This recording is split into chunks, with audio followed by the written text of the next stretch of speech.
আচ্ছা, দুই হাত দিয়ে ধরে দুই পাও ফাঁক করে এমন ভাবে করে বউয়ের গয়না সহ নড়ে।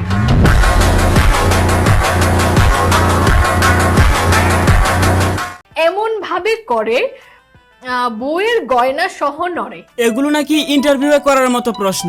এসব প্রশ্ন শুনলে যে কারো দাঁড়িয়ে যাবে, দাঁড়িয়ে যাওয়াটাই স্বাভাবিক। এগুলো কি প্রশ্ন করতেছে নাকি আমাদের ওইসব শিখাইতেছে, এটা জানতে চাই আমার নিষ্পাপ মন। বাই দ্য ওয়ে, আমাকে যদি এমন প্রশ্ন করতো তাহলে আমি কি করতাম জানো? এই প্রোগ্রামটা যে হোস্ট করতেছে না, আই মিন যে মেয়ে এই প্রশ্নগুলো করতেছে, ওর দুই পা ফাঁক করে ডিরেক্ট ঢুকিয়ে দিতাম। আর তখন শুধু গয়না নড়তো না, দুইটা কমলা সহ পুরো শরীর নড়তো।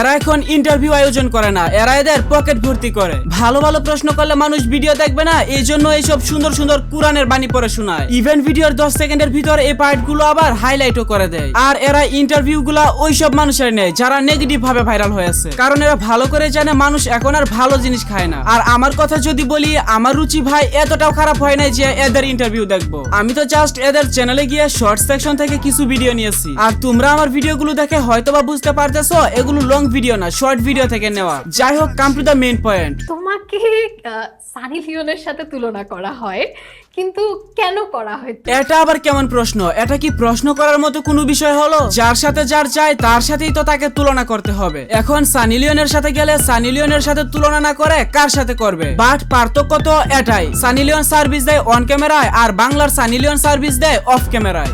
সঠিক বলেছেন, আপনার বুদ্ধি ভালো। আচ্ছা বাংলার সানি লিওন, তুমি একটু বলে দাও তো মানুষ কেন তোমাকে সানি লিওনের সাথে তুলনা করে? সানি লিওনের মানুষ খারাপ বলে, বাট না দেখে পারে না। আমারও মানুষ খারাপ বলে, কিন্তু আমাকে না দেখে পারে না। মানে আমাদের দুইজনকে অডিয়েন্স না দেখে থাকতে পারে না। আমরা অনেক ভাইটাল ক্যারেক্টার প্লে করি আর কি। তাও অবশ্য ঠিকই বলছো, তোমরা দুজনেই ভাইটাল রোল প্লে করো। সানি লিওন সরাসরি খেলাধুলা করে দেখায়, আর তুমি খেলার পূর্বে কিভাবে প্রস্তুতি নিতে হবে তা দেখাও, লাইক ইউজ অফ কন্ডম। আসলেই তোমরা ভাইটাল রোল প্লে করো। সানি লিওন যদি ভিডিও করে না দেখাতো তাহলে তো আমরা জানতেই পারতাম না খাটে কিভাবে খেলতে হয়। আর তুমি যদি কন্ডমের ব্যবহার না দেখাতে তাহলে তো আমরা এটাও জানতাম না কিভাবে দুর্ঘটনা এড়াতে হয়, যে দুর্ঘটনার কারণে তোমার জন্ম হয়ে গেছে। যদিও তোমার দুর্ঘটনাটাকে আসলে দুর্ঘটনা বললে ভুল হবে, কারণ তুমি জন্ম না নিলে মাসে লাখ টাকা কামিয়ে তোমার ফ্যামিলি কে চালাতো। এটা কিন্তু আমার মুখের কথা না যে আমাদের সানি লিওন মাসে লাখ টাকা ইনকাম করে। স্টার গল্পের একটা ইন্টারভিউয়ে আমাদের সানি লিওন নিজের মুখে বলছে তার মাসিক ইনকাম লাখের উপরে। যদিও আমি চাইলে ওই ক্লিপটা এই ভিডিওতে তোমাদের দেখাতে পারতাম, বাট আমার এত সস্তা টাইম নাই যে সানি লিওন আর মিয়া খলিফার ক্লিপ খুঁজবো। এখন তোমরা হয়তো অনেকে ভাবতে পারো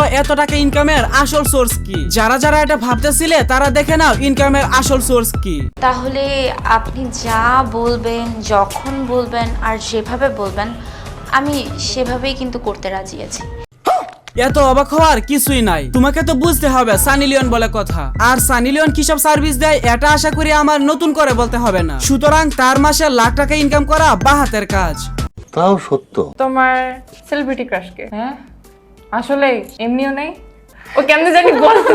এই যে আরেকজন নেকামির মহারানী, আসলে তার নাম শান্তি হলেও তাকে দেখা মাত্রই কেন জানি আমার অশান্তি বেড়ে যায়। আর কথা বলার যে স্টাইল, আমার তো মন চায় ওর মুখে আমার ললিপপ ঢুকিয়ে দিই।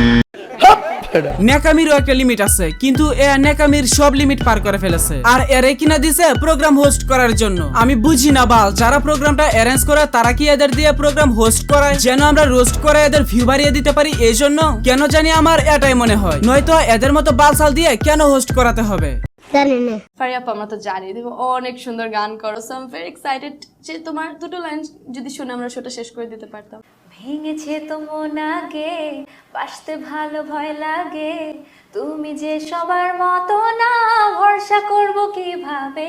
এই যে আরেকজন চুপমারানি, যে কলকাতায় দুই একটা মুভিতে কাজ করে এমন ভাব নেয় যেন সে ওই দেশেরই নাগরিক। এর পোশাক আশাক দেখে তোমার মনে হবে না যে বাংলাদেশি? ইন্টারভিউ দিতে আসতে তো মনে হইতাছে না, মনে হইতাছে যেন পয়েন্ট ভিডিওর জন্য অডিশন দিতে আসছে। আমি বাংলাদেশের আর কোনো অ্যাক্ট্রেসকে এরকম খোলামেলা পোশাক পরতে দেখি নাই। পরলে পরতেও পারে, বাট আমার নজরে পড়ে নাই।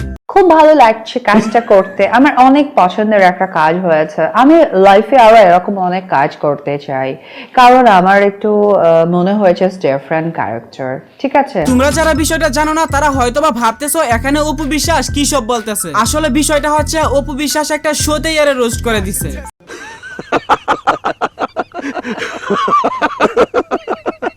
এদের সব শো আর ইন্টারভিউ নিয়ে আমার কিছু বলার নাই। তোমাদের কিছু বলার থাকলে কমেন্ট বক্সে বলতে পারো। এই ছিল আজকের ভিডিও। কেমন লাগলো আজকের ভিডিও কমেন্টে জানিয়ে দাও। ভিডিও ভালো লাগলে লাইক ও চ্যানেলে নতুন হলে সাবস্ক্রাইব কিন্তু মাস্ট।